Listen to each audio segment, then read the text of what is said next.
Buenas noches, mis hermanos, los presentes y también los que están a través de la plataforma. Un gran abrazo para todos y cada uno, el Señor les bendiga. Y los invito entonces a abrir sus Biblias en la epístola a los Hebreos. Vamos a dar lectura el capítulo 2, versículo 1 en adelante, por favor. Hebreos capítulo 2, versículo 1. Dice, por tanto, es necesario que con más diligencia atendamos las cosas que hemos oído, no sea que nos deslicemos. Porque si la palabra dicha por medio de los ángeles fue firme y toda transgresión y desobediencia recibió justa retribución, ¿cómo escaparemos nosotros si descuidamos una salvación tan grande? La cual, habiendo sido anunciada primeramente por el Señor, nos fue confirmada por los que oyeron, testificando Dios juntamente con ellos, con señales y prodigios y diversos milagros y repartimiento del Espíritu según su voluntad. Que el Señor bendiga su palabra y nos dé la capacidad para ir entendiendo, profundizando y cuanto más atesorando en nuestros corazones su santa palabra.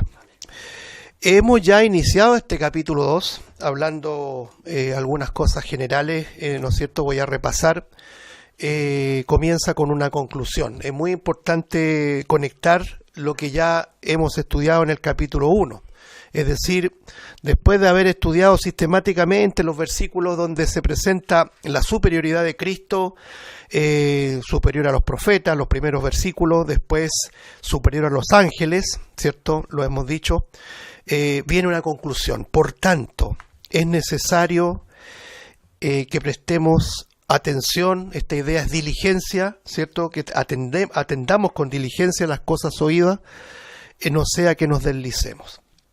Es muy importante recordar, aquí no está hablando de que este desliz que habla la Biblia tenga relación con la seguridad de salvación. ¿Ya? Acuérdense que un texto, ¿cierto?, no puede estar descontextualizado. Si por ese motivo alguien interpreta que aquí está hablando no sea que nos deslicemos, no sea que perdamos la salvación, vamos a entrar en conflicto con muchos otros pasajes que nos señalan que la salvación esté en juego. Ya la salvación es segura, es una actitud, ¿no es cierto?, una posición de certeza.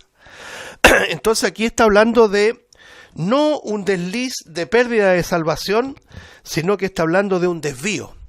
Y tiene que ver con lo que el autor de Hebreos va a tratar incluso en los capítulos más adelante, especialmente en el capítulo 6, los riesgos de la apostasía.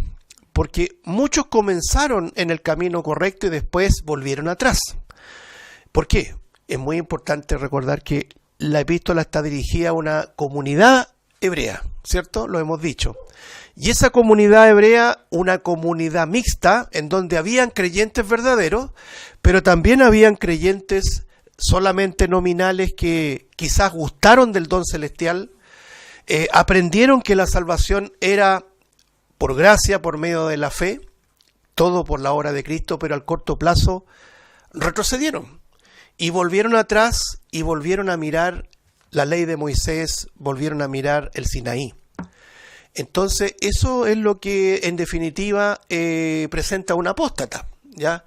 La iglesia nace precisamente en estos pilares: salvación solo por gracia, por medio de la fe. Y todo lo que pretenda incluir algo que complemente eso, se transforma en una herejía. Entonces, ¿qué es lo que pasaba? Que había miembros de esta comunidad que estaban mirando hacia atrás. Por eso que toda la temática de Hebreos presenta esta ponencia, esta idea de mirar a Cristo como única escapatoria de la condenación del pecado y único camino al cielo.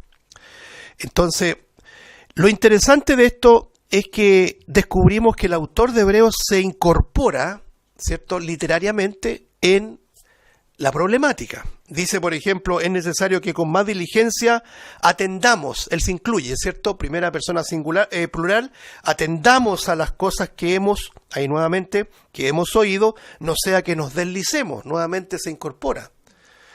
Y eso es muy importante porque cuando uno evangeliza a alguien o alguien enseña a alguien, yo lo aprendí así, nunca usted tiene que decir usted es pecador, sino que somos pecadores, ¿ya? ¿A usted le cuesta servir al Señor? No, nos cuesta servir al Señor. Procure leer la Biblia, procuremos leer la Biblia.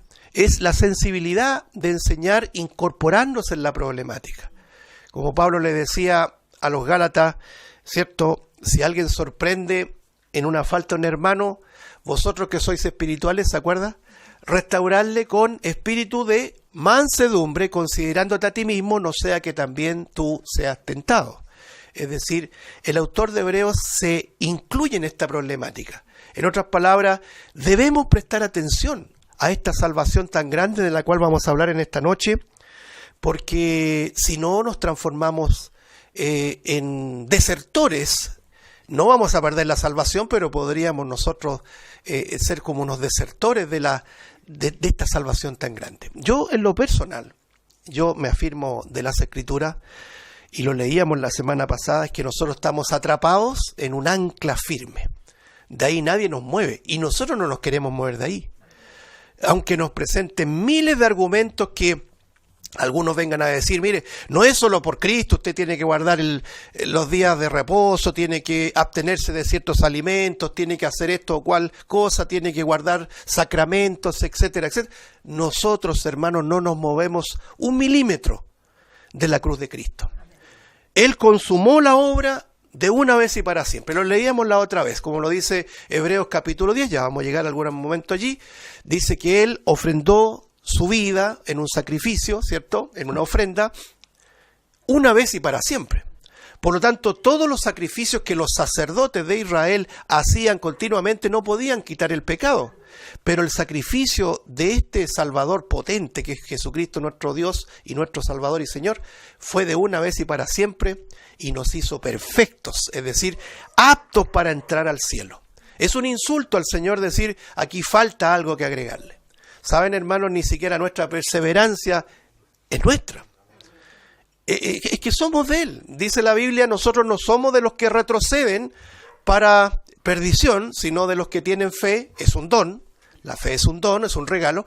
Los que tienen fe para preservación del alma. Ninguna dificultad presente nos podrá separar del amor de Cristo, de Dios que es en Cristo Jesús. Es decir, pasajes tremendos que se transforman, como lo decíamos la semana pasada, como en una firme ancla que nos impide irnos a la deriva, desviarnos. Esa es la idea de deslizarnos. Vamos a pasar al versículo 2, entonces ahora, hermano, Hebreos capítulo 2. La razón que da el autor acá es porque si la palabra dicha, ahí se está refiriendo a la ley, si la palabra dicha, por medio de los ángeles fue firme, y toda transgresión y desobediencia recibió justa retribución. Detengámonos allí, antes de la pregunta que aparece en el versículo 3, que tenemos que aclararla. No olvidemos, hermanos, que la ley fue entregada en un evento, lo voy a decir de esa manera, realmente espectacular. Es decir, un momento glorioso de luces, de destellos, incluso dice la Escritura, en donde hasta Moisés estaba ahí de espectador asustado, porque Dios se manifestó de una manera potente, entregando las tablas de la ley. Miren lo que dice Gálatas, hermanos, por favor. Gálatas capítulo 3, dice así, entre muchas cosas, dice Gálatas capítulo, vamos a leer versículo 19, entonces, ¿para qué sirve la ley? Fue añadida a causa de las transgresiones, hasta que viniese la simiente a quien fue hecha la promesa. Y fue ordenada, mire lo que dice, ¿por medio de qué? Por medio de ángeles, en mano de un mediador. Los ángeles estuvieron presentes en entregar al pueblo la palabra dicha, como dice Hebreo, es decir, la ley. Pero vamos por parte. La otra vez nos acordábamos de esto, esto es muy importante tenerlo claro. La ley no es la que nos salva. Al contrario, la ley es la que nos condena. Entonces, la pregunta nuestra es muy similar a este argumento de Pablo a los Gálatas en el versículo 19. ¿Para qué sirve la ley si la ley nos condena? Por ejemplo, en Romanos también Pablo hace la pregunta, entonces diremos que la ley es mala, y él responde, en ninguna manera, la ley es buena, santa, es justa. La ley, y lo mencionábamos creo la semana pasada, tiene tres propósitos. Primero, el primero de los tres es revelarnos quién es Dios, cuán santo es Dios. Si usted quiere conocer más y más de lo que es Dios en su carácter justo, en su carácter puro, en su carácter santo y 3 veces santo, el santo de los santos, es necesario leer la ley. En alguna oportunidad uno, cuando está recién en estos caminos, el Señor lo pone en el camino, uno piensa que el Antiguo Testamento no es tan necesario, ¿ya? Porque Cristo aparece en el Nuevo Testamento, revelado en los Evangelios, las cartas paulinas, etcétera.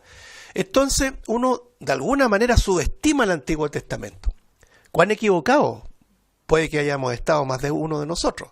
Porque el Antiguo Testamento es la base para comprender el Nuevo. ¿Cómo entenderíamos esa expresión que dice, he aquí el Cordero de Dios que quita el pecado del mundo? Lo que dice el apóstol Juan, el Evangelio de Juan.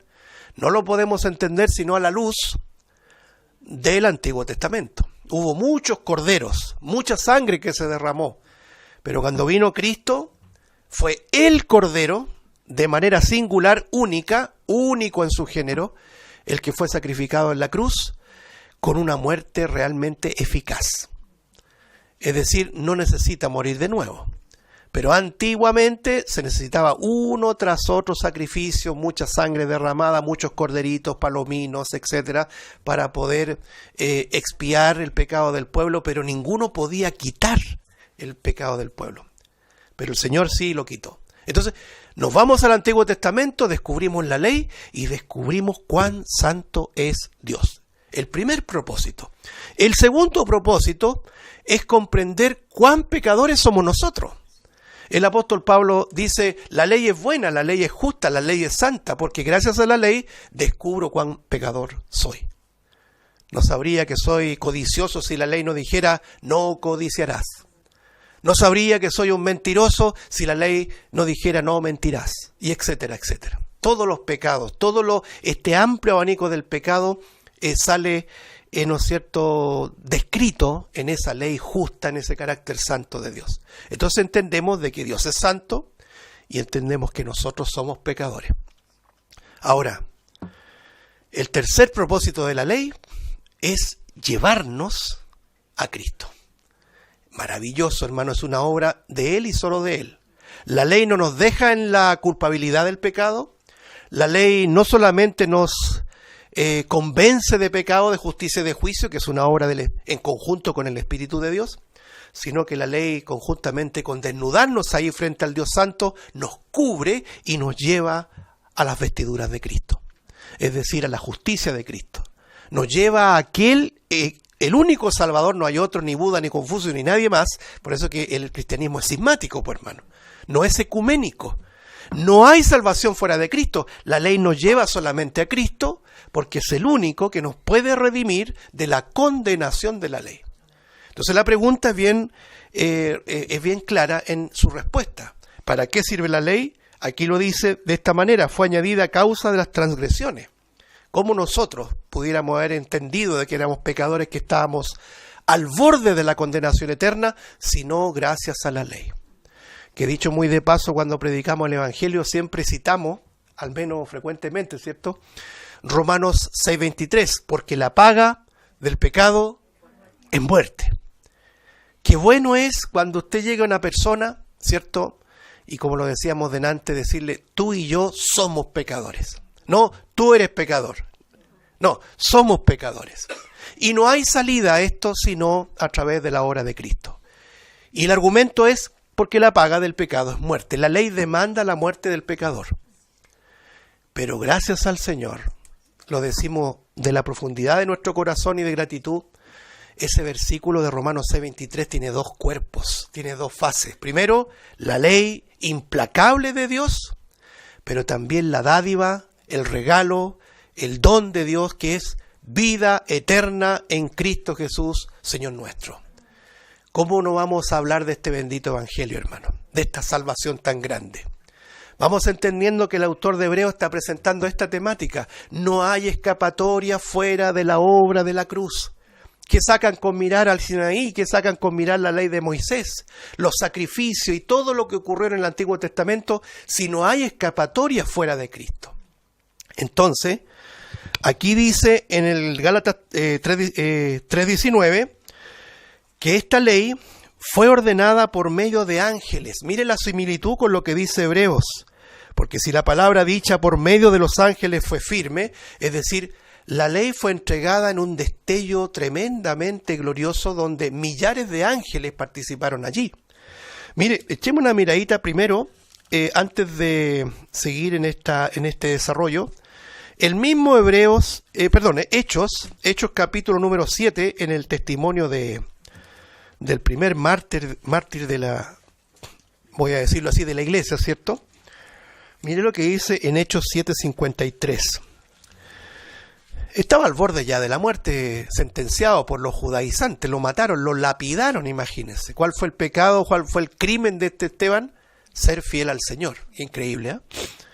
Entonces dice acá en Hechos 7, si usted lo puede leer, versículo 53, vosotros, le está hablando a los judíos, al pueblo de Israel, vosotros que recibisteis la ley, ¿qué más dice? Por disposición de ángeles y no la guardasteis. El pueblo de Israel recibe la ley en un verdadero espectáculo. Solamente por citar un pasaje, hermano. Deuteronomio capítulo 33. Leámoslo, por favor. Deuteronomio capítulo 33. Vamos a leer del versículo 1 en adelante. Mire lo que dice acá.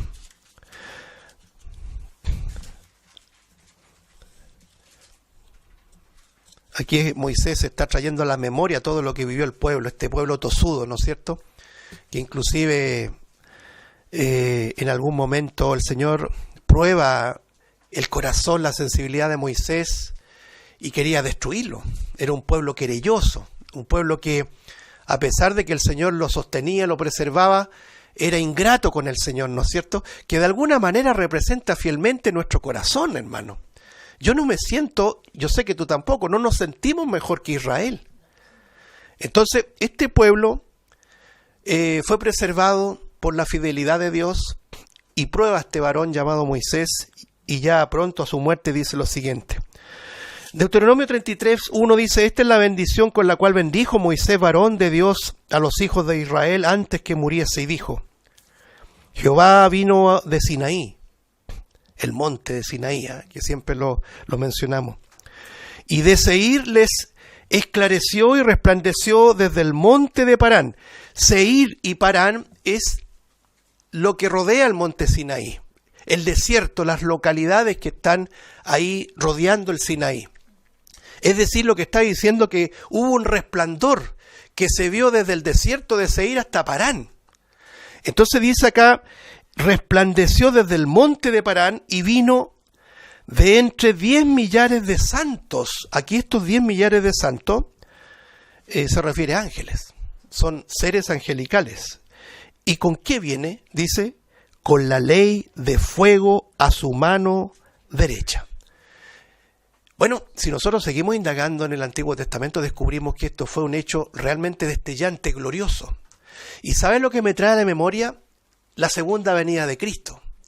Porque Él vendrá como el rayo, destellantemente, de manera gloriosa. Por eso que se habla, Pablo usa el término griego epifanía, muy bien, que significa algo que es rutilante, realmente de luz, pero refulgente, que todo ojo le verá. Por eso que la otra vez decíamos, cualquier personaje o maestro que hable de una visita mística de Cristo, no lo creáis. Aquí está Cristo, dicen, allí está. Está en una cajita como el catolicismo romano. No lo creáis, porque la venida del Hijo del Hombre es evidente y todo ojo le verá. Entonces, hay una expresión muy similar cuando Dios le entrega la ley a este pueblo, que es la ley que le condenaba, a la venida de Cristo, ¿cierto? En poder y gran gloria. Dice que este rayo, este relámpago, se va a ver desde el oriente hasta el occidente. ¿Cuántas veces nosotros hemos visto en una noche que hay tormenta eléctrica? Se ilumina toda la ciudad. De esa manera, el Señor le entrega entre los ángeles esta ley. Ahí vemos esta participación angelical. Estuvimos leyendo, los ángeles son ministradores para los que, ¿no es cierto?, vamos a heredar la vida eterna. Entonces volvamos a Hebreo, entendiendo eso, la palabra dicha por medio de ángeles, esta palabra que es la ley, ¿cierto? No lo entendamos de otra forma. Es la ley entregada al pueblo de Israel, a los hebreos, que tenía el propósito, ¿no es cierto?, no salvar, sino que demostrarles quién era Dios, demostrar cuán pecadores somos y presentar, ¿cierto?, y llevarnos cual tutor, ¿cierto?, cual guía hacia Cristo. ¿Ya? Entonces dice aquí la Escritura en Hebreos 2:2, porque si la palabra dicha por medio de los ángeles fue firme, y toda transgresión y desobediencia recibió justa retribución. Detengámonos ahí, por favor. Miren lo que dice el capítulo 12 de Hebreos. 12:25, por favor.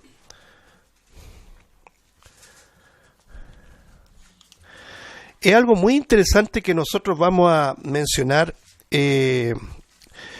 cuando pasemos al versículo número 3, porque si esta ley implacable no perdonó, es decir, pagaba de acuerdo a las obras.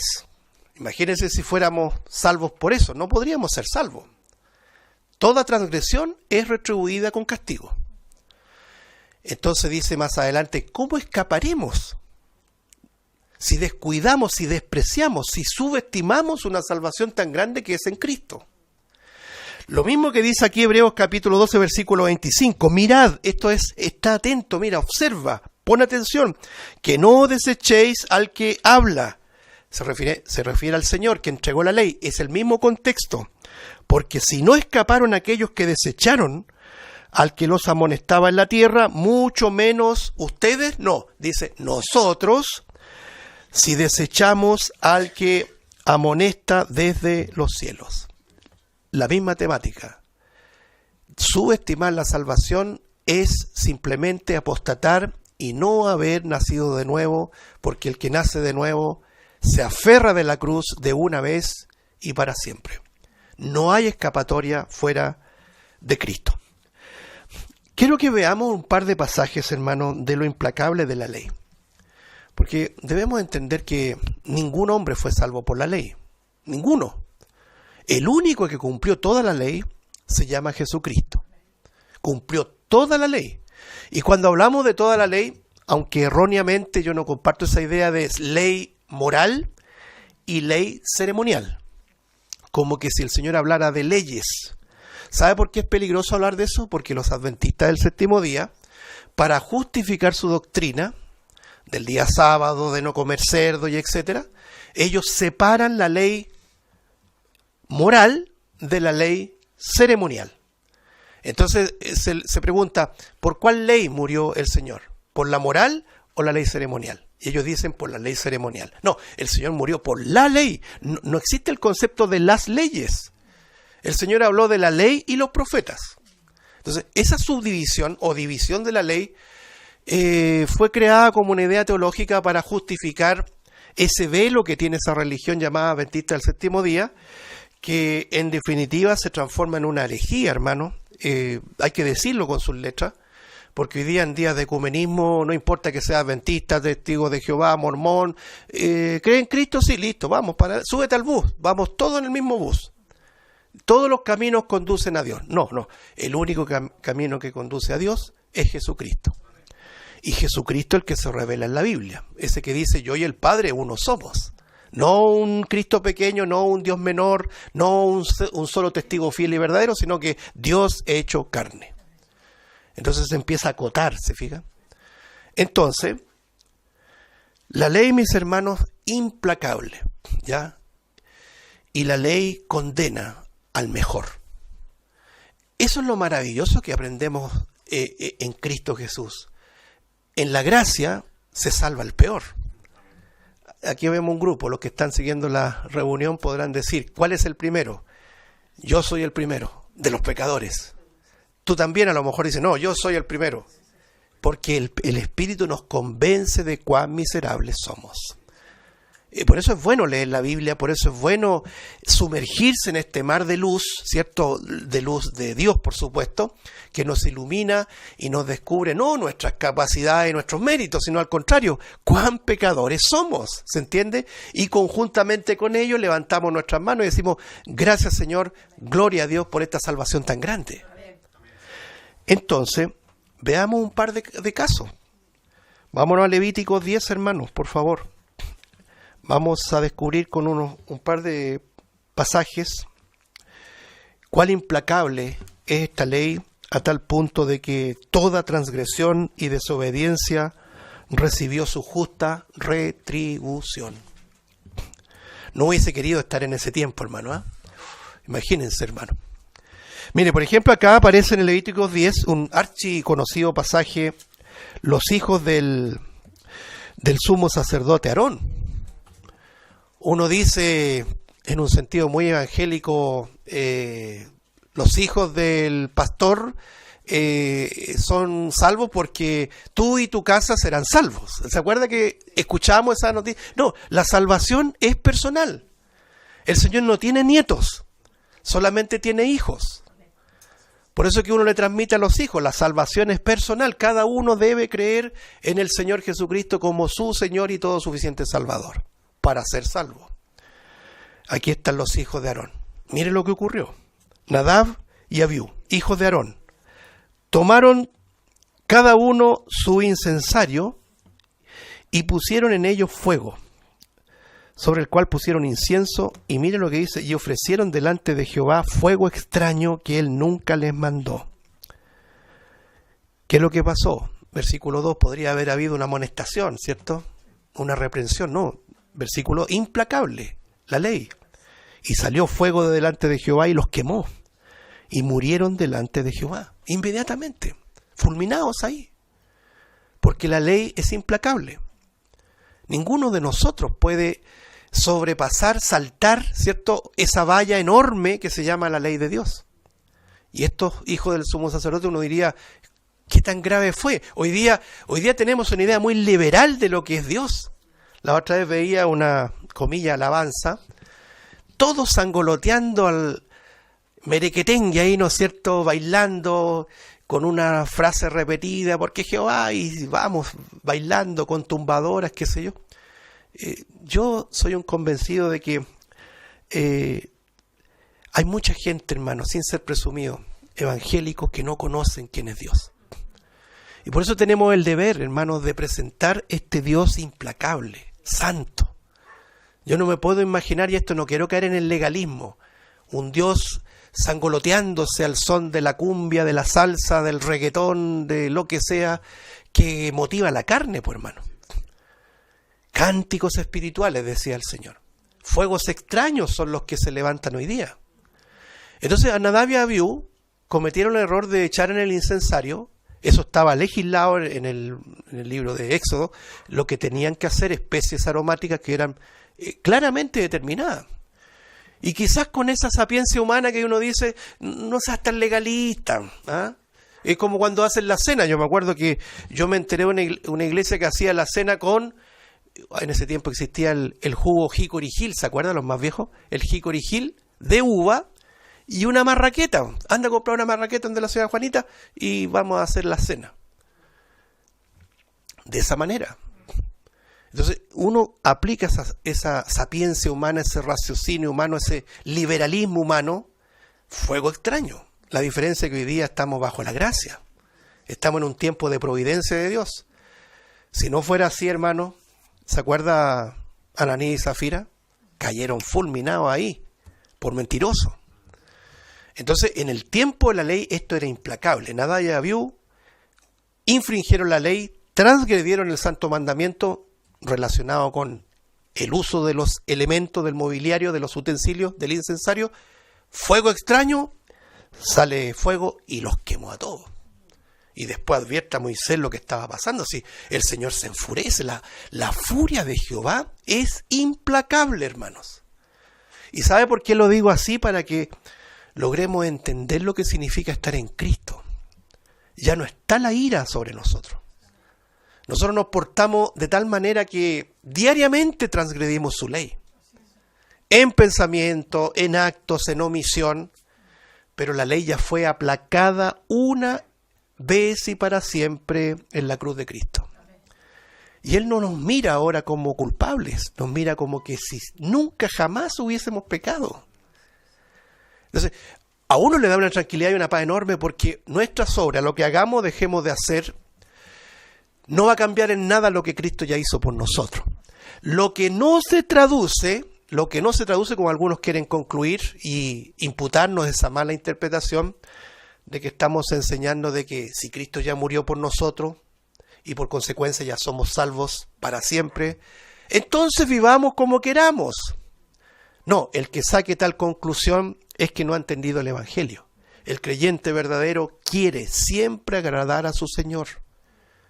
No obstante, estamos con una naturaleza pecaminosa que gracias al Señor sigue teniendo vigencia la sangre de Cristo, como lo dice Juan. La sangre de Cristo nos limpia, presente, ahora mismo, de todo pecado. Necesitamos de la sangre de Cristo. Necesitamos del abogado. Necesitamos del sumo sacerdote que intercede por nosotros. Entonces, Nadab y Abiú transgredieron la ley de Dios y recibieron su justa retribución. Mire, avancemos un poquito en Levítico 24. Aquí estamos descubriendo cuán santo es Dios, ¿no es cierto? Levítico 24, versículo 10. No hay ninguna contemplación acá. Claro, porque no hay perdonazo, ¿ya? Como ocurre en la justicia, ¿no es cierto? ¿Para qué vamos a meternos en ese tema? Levítico 24:10. En aquel tiempo el hijo de una mujer israelita, el cual era hijo de un egipcio, salió entre los hijos de Israel, y el hijo de la israelita y un hombre de Israel riñeron en el campamento, se pusieron a pelear. Y el hijo de la mujer israelita blasfemó el nombre. Blasfemar el nombre de Dios estaba penado en la ley con la muerte. Y maldijo. Entonces lo llevaron a Moisés. A propósito, maldijo, es lo mismo que hizo Pedro cuando le decían, tú eres uno de ellos, tú estuviste con Jesús, tú eres Galileo. Maldigo, dijo, no lo conozco, maldijo, imagínense, era judío. Cuánta misericordia el Señor tiene con los suyos. Y entonces dice acá el texto, versículo 11, entonces lo llevaron a Moisés, y su madre se llamaba Selomit, hija de Dibri, de la tribu de Dan. Y lo pusieron en la cárcel hasta que le fuese declarado por palabra de Jehová. Y Jehová habló a Moisés, él era el mediador, ¿no? Nuestro mediador ahora es Cristo. Diciendo, saca al blasfemo fuera del campamento, y todos los que le oyeron pongan sus manos sobre la cabeza de él. ¿Y qué dice? Léalo usted, qué dramático. Y apedréelo toda la congregación. Había que lapidarlo. Así de implacable. Este joven, en un momento de ira, en un momento de riña, blasfemó el nombre. Inmediatamente el Señor lo castiga y manda a todo el campamento que pongan la mano sobre él. Igual que un animal, no hay que, el animal, el expiatorio, había que poner la mano sobre el animal y apedrearlo, lapidarlo. Es decir, este joven transgredió la ley y recibió su justa retribución. La ley implacable. El último ejemplo, hermano, uno no menos dramático, pero terrible acá, Números capítulo 25, hermanos.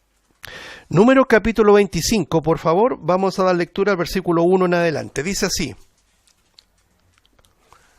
moraba Israel en Sitim, y el pueblo empezó a fornicar con las hijas de Moab. ¿Qué le parece? El pueblo de Israel. Ese es el pueblo de Israel. Las cuales invitaban al pueblo a los sacrificios de sus dioses, y el pueblo comió y se inclinó a sus dioses. Así acudió el pueblo, esto es tremendo, a Baal Peor. Y el furor de Jehová se encendió contra Israel. Este dios Baal Peor era el dios.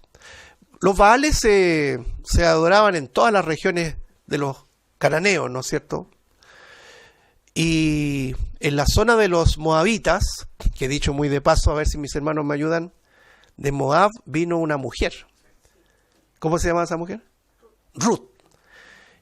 Y esa Ruth, ¿cierto? Esa mujer moabita, que podríamos decir como una moabita, un pueblo pagano, un pueblo realmente opositor al Dios de Israel, está en la genealogía de nuestro Señor Jesucristo. ¿Qué pues diremos frente a eso? La gracia de Dios nos deja con la boca cerrada. Los moabitas eran terribles. Acuérdense que las nueras de Noemí eran dos, Orfa y Ruth. Orfa volvió, es un tipo de apostasía, volvió atrás, no era de ellas, por decir así. Entonces, tenían un dios que era Baal, obviamente, pero en la localidad de los moabitas se llamaba Peor. Y coincide con una palabra nuestra que es peor, porque el culto era peor, pero no significa peor. Significa que ese culto se hacía en medio de orgías sexuales y rodeado de excremento. Y si usted lee esta cuestión es terrible. Y no obstante a toda esa perversión y a esas desviaciones sexuales, a inmundicia, sacrificaban bebés, hermano. Entonces, en eso cayó este pueblo. Sigamos leyendo. Versículo 4, y Jehová dijo a Moisés, toma a todos los príncipes del pueblo y ahórcalos ante Jehová delante del sol, y el ardor de la ira de Jehová se apartará de Israel. Entonces Moisés dijo a los jueces de Israel, matad cada uno a aquellos de los vuestros que se han juntado con Baal Peor, que adoraron esta divinidad con esos cultos, pero realmente nauseabundos. Y he aquí un varón de los hijos de Israel vino y trajo una madianita a sus hermanos, a ojos de Moisés y de toda la congregación de los hijos de Israel, mientras lloraban ellos a la puerta del tabernáculo de reunión. Y lo vio Fines, hijo de Eleazar, hijo del sacerdote Aarón, y se levantó de en medio de la congregación y tomó una lanza en su mano, y fue tras el varón de Israel a la tienda y los alanceó, es decir, les enterró la lanza a ambos, el varón de Israel y a la mujer en su vientre, y cesó la mortandad de los hijos de Israel. Y mire lo que dice el versículo 9, y murieron de aquella mortandad 24,000. Implacable la ley de Dios. Esto es lo mismo que cita el apóstol Pablo en 1 Corintios 10. No sé si usted se acuerda. A ver, leámoslo y terminamos con eso, hermano. Y ahí cumplimos con más o menos argumentar lo que significa esta ley que fue entregada, firme, y que toda transgresión y desobediencia, ¿cierto?, recibía su justa retribución. Por eso que es importante, antes de hablar del amor inconmensurable de Dios, hay que hablar de su justicia. Es necesario hablar de su justicia implacable, porque si no, no vamos a valorar lo que Cristo hizo por nosotros. Miren lo que dice acá en 1 Corintios capítulo 10. Versículo 1 dice, porque no quiero, hermanos, que ignoréis que nuestros padres, se está refiriendo al pueblo de Israel, estuvieron bajo la nube y todos pasaron el mar. Se está refiriendo a varios episodios del pueblo de Israel. Versículo 2, y todos en Moisés fueron bautizados en la nube y en el mar. Y todos comieron el mismo alimento espiritual, refiriéndose al maná. Y todos bebieron la misma bebida espiritual, porque bebían de la roca espiritual que los seguía, y la roca era ¿quién? Era Cristo. Pero de los más de ellos no se agradó Dios, por lo cual quedaron postrados en el desierto. Mas estas cosas sucedieron como ejemplo para nosotros, para que no codiciemos cosas malas como ellos codiciaron. Ni seáis idólatras como alguno de ellos. Según está escrito, se sentó el pueblo a comer y a beber y se levantó a jugar. Esta palabra jugar significa orgías sexuales desenfrenadas. No crea que se levantó a jugar fútbol, no. Se está refiriendo a desenfreno sexual. Versículo 8. Ni forniquemos, ahí está, el episodio de Baal Peor. Ni forniquemos como algunos de ellos fornicaron y cayeron en un día 23,000. Ni tentemos al Señor como también algunos de ellos le tentaron y perecieron por las serpientes. Ni murmuréis como algunos de ellos murmuraron y perecieron por el destructor. Y estas cosas les acontecieron como ejemplo y están escritas para amonestarnos a nosotros, a quienes han alcanzado los fines de los siglos. Así que, esto es muy importante, el que piensa estar firme, mire que no caiga. Tremendo pasaje, hermano. ¿Qué es lo que hemos aprendido en esta noche? Y termino, no les quito más tiempo. La ley fue entregada en medio de un destello donde millares de ángeles presenciaron esa entrega de la palabra de Dios. Una ley implacable, una ley que nos condena, una ley que si alguien la transgrede, inmediatamente recibe una justa retribución. Y a renglón seguido, lo veremos la próxima semana, la pregunta: ¿cómo entonces escaparemos nosotros si despreciamos una salvación tan grande? Hermanos, no hay salvación fuera de Cristo. Padre